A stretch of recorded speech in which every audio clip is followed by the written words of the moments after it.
been over 500 days that over 250 million children in India have not stepped into their schools. At such an impressionable age in their lives, India's children are having to remain cooped up at home. What remains of their schooling being conducted via computers, tablets and mobile phones. It is a problem that we have largely preferred not to address.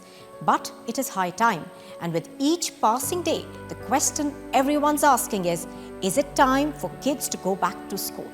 Is it safe for them to go back? And are schools prepared to enforce guidelines mandated by the government? By July end, schools in close to 175 countries had either opened or were ready to open after the summer break. In fact, several countries across Europe and Scandinavia, including France, Sweden, Denmark and the Netherlands, either did not shut schools at all or closed them only for short durations.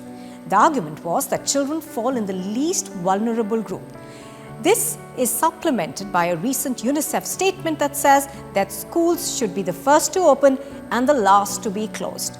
After having studied the COVID-19 virus for close to 20 months, epidemiologists and virologists believe that younger children are capable of handling the virus better, and it might be a good idea for primary schools to open first, as nerve-wracking as that may sound to new parents.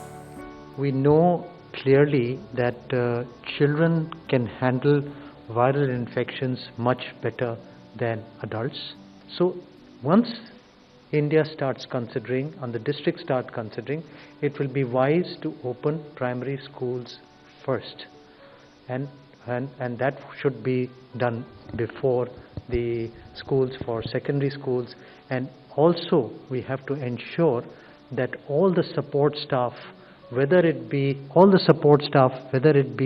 the school bus drivers or the teachers or the staff in the schools, they need to be vaccinated.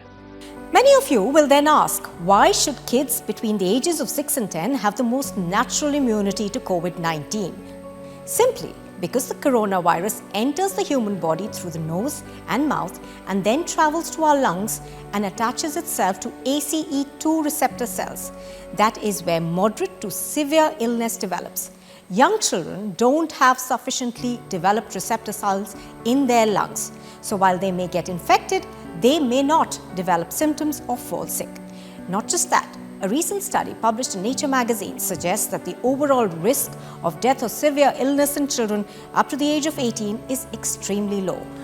Of the 3,105 deaths from all causes among the 12 million or so people under the age of 18 in England between March 2020 and February 2021, only 25 were attributable to COVID-19, a rate of about 2 every million people in this age range. So how should schools approach the task of opening up? The AIIMS director and member of the government's COVID task force, Dr. Randeep Guleria, believes a graded reopening might be the way ahead.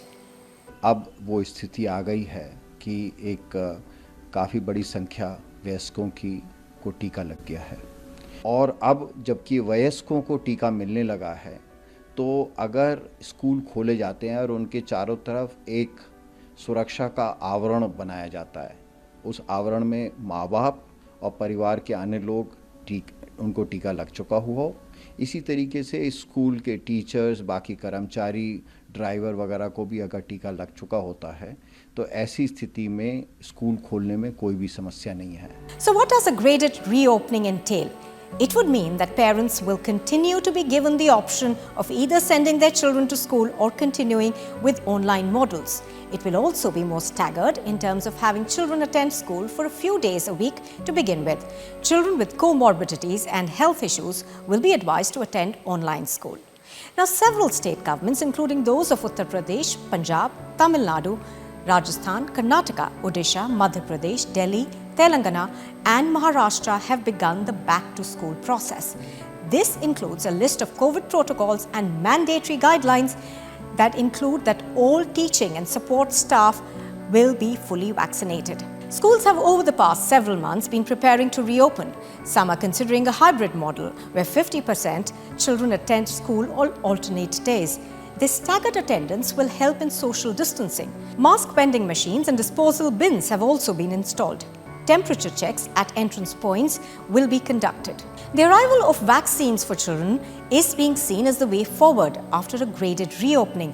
The Zydus Cadila vaccine for children above the age of 12 has been granted emergency use approval by the DCGI. Now, this 3-dose vaccine is scheduled to reach the markets by the end of September.